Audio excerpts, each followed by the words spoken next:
Precalc, Chapter 3, Section 3. So we're going to rewrite logarithms with different bases, so we're able to evaluate them on the calculator. And then we're going to use properties of logarithms to evaluate and rewrite, expand or condense them, some more complicated ones. So the first thing is called change of base. Now this is how those of you that do not have the new operating systems on a calculator will need to evaluate a log. So if you have log base a of x, that is equivalent to log base b of x over log base b of a. So notice how the base a is in the denominator and then the x is in the numerator, and then we have this new base b, and it can be anything you want. So to help us out, we're going to choose log base 10. That way we can do that on the calculator. That's why we use the change of base. We could also do that with the natural logs. If you want to do log base e, that also works. So whatever you prefer to solve. And so if we had this log base 3 of 13, we're unable to solve this on the calculator just by punching it in, or be able to mentally solve that. So it's 3 to what power is 13. And so we can rewrite this as log base 10 of 13 over log base 10 of 3, which is the same thing as the natural log of 13 over the natural log of 3. So it doesn't matter if you want base 10 or base e. And so you try plugging this in your calculator, and you should get 2.334 as an approximate value of this log. And so change of base is a way of evaluating logs. Just like we have exponent properties, we also have properties of logs, which makes sense considering they're inverse of each other. So log base a of u times v. So think logically about this. We are multiplying these. And that's equivalent to log base a of u plus log base a of v. So if you recall that this is going to be similar to like the a to the m times a to the n is a to the m plus n. Kind of similar to that rule. So log base a of u times v is equal to log base a of u plus log base a of v. So it's rewriting that multiplication. The same thing is true with the natural log. That multiplication, the natural log of a product is equal to the natural log of the sum of each of the products. The quotient property, so if we're dividing, we're then subtracting them. And the same thing is true with the natural log. So you can see how it's written. So you can expand, is what we call this. We're expanding that. So log base a of u over v. You can expand that to log base a of u minus log base a of v. And then the power property is if it's raised to a power, log base a of u to the nth, that n can be written out in front, so that becomes a multiplication. And that same thing is true with the natural log. So this power becomes multiplication. So similar to a to the m to the n was a to the mn. So there are a lot of similarities that help me be able to remember these logically. So these rules or properties, you need to know them like exponent rules so you can manipulate, expand, and condense our logs. So let's do some examples here. So we write in terms of 3 and 7. So the natural log of 21, we can rewrite that because the natural log of 21 is the same thing as the natural log of 3 times 7. And so then we can expand that as the natural log of 3 plus the natural log of 7. Those would be equivalent. And with division here, this is we can first expand the division. So this is the natural log of 3 minus the natural log of 49. But I don't want to use 49. I only want to use 3 and 7. 49 is the same thing as 7 squared.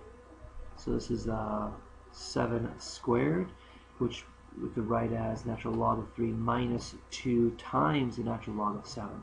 Now you could wrote this as the natural log of 7 times 7, and then you could wrote it as a sum. If you did that, another possible answer for this, you'd have to use a quantity here though to see that this sum has to be done first, order operations. So either one of those would work for that problem. Calculate by hand. So we can use some of our rules now to help us out here, some of our expanding condensing. So let's rewrite the fourth root of 3, and let's rewrite that as log base 3 of 3 to the 1/4 power. So this power here could be actually written in front So this is 1/4 times log base 3 of 3. But if we remember our other rule from the previous day, log base 3 of 3 is just 1. So this is going to be 1/4. You can also remember how this is inverses. Log base 3 of 3 to a power, those would be inverses. So you could have just known it's 1/4. Here we can look at e to the 12th and e to the 9th. We can actually condense this. Actually, this is log base e of e to the 12th minus log base e of e to the 9th. So you might just see it's 12 minus 9 or 3. Another way of looking at that is you could condense it, so it would be natural log of e to the 12th over e to the 9th. And using our exponent rules, you would actually reduce that, so it's the natural log of e to the 3rd. But the natural log of e, those are inverses, so we get 3 that way. So there's other ways to get the same answer. So expanding. So now we can take a complicated log form and we can expand it into a more simplified form of each log. So each of the products here is going to be its own log. So we have log, they're all going to have the same base, base 5 of 7, plus, and then this x to the 9 is going to be its own log, but because it's a power of 9, we're going to put it out in front. 9 times log base 5 of x plus log base 5 of y. And so that's expanding it so you can see the individual logs that make up this product. Same thing we can be done here, but we have to be careful about this square root. So the division of these two quantities. So let's first show that as the subtraction of those two. So natural log of the square root, which I'm going to write as the 2x minus 7 all raised to the 1/2 power, minus the natural log of my denominator. Now this power, the power can be written in front as a product. So that's 1/2 times this natural log, and natural log of 2x minus 7. And then minus natural log 6. Now I cannot break up the subtraction. We can only break it up if there's multiplication or division. So then this would be the final answer. We can do go the other way with it as well. We can condense them, which means put them back together. So we're looking at this. I see a subtraction here, which would, when we condense it, becomes division. I see a number out in front here, which will become a power.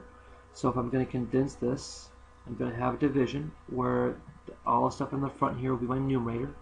The natural log of x minus 5, and that's all raised to the 3rd power from that product, all divided by the natural log of x. And we can write that as 1. We should write that as not 2 natural logs. We should write that as 1 natural log. So this would be incorrect. So we write it as the natural log. So when you're condensing them, you don't have the 2 natural log in the answer. You only have the single natural log. That's why we're condensing it. Same thing here with our addition. This addition will become a product. This half is a power of everything. So let's first condense what's inside the parenthesis. So log base 3, and you can only do this if it's the same base. And then we can do x times x plus 1. I'll actually distribute that. So I have the log base 3 of x squared plus x.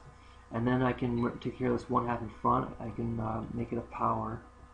Log base 3 of x squared plus x all raised to the 1/2, which I would prefer to write that as log base 3 of the square root of x squared plus x. So condensing and expanding, we're going to use a lot more, especially when we start solving these. You're going to have to condense and expand to help us solve them. We can evaluate these, and so log base 3 of 9, we can again use, I prefer to use the stuff from yesterday or the day before, log base 3 of 3 squared, which would just be 2. Again, these are inverses. So I'm going to let you try this one for a homework video problem, right here, log base 3 of 27. See how you can do with that one. Evaluating these. So we can evaluate, if we know some of the decimal forms, we can use the decimal forms of the log base 4 of 3 and log base 4 of 7. We can use those approximations to solve these other problems if we can expand these. So this is the same thing as log base 4 of 3 minus log base 4 of 7. So now we can just plug in our approximate value, 0.792 minus the 1.404 to find the value. And so we can just use a decimal approximation if we know some of them.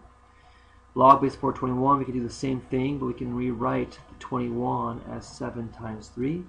So then we can expand that as log base 4 of 7 plus the log base 4 of 3. So then we're going to just be adding the 1.404 and the 0.792 to find the answer. And so these are some other problems with values that still use our expanding. Estimating. Now this one, they want to estimate the nearest whole number, what this would be. And so sometimes I look at my, put this back in exponent form. So we don't know what our value m would be here. So this is really like 3 to some m exponent equals 13. And so I know 3 squared is 9, and 3 to the third is 27. So I know that 3 to what power equals 13. Our m value has to be between 2 here and 3. And because 13 is closer to 9, it's going to be closer to 2. So let's kind of have some thought process when we're looking at numbers. And that is it for the night. So quick and easy. So we'll see you tomorrow. Don't forget your homework problem.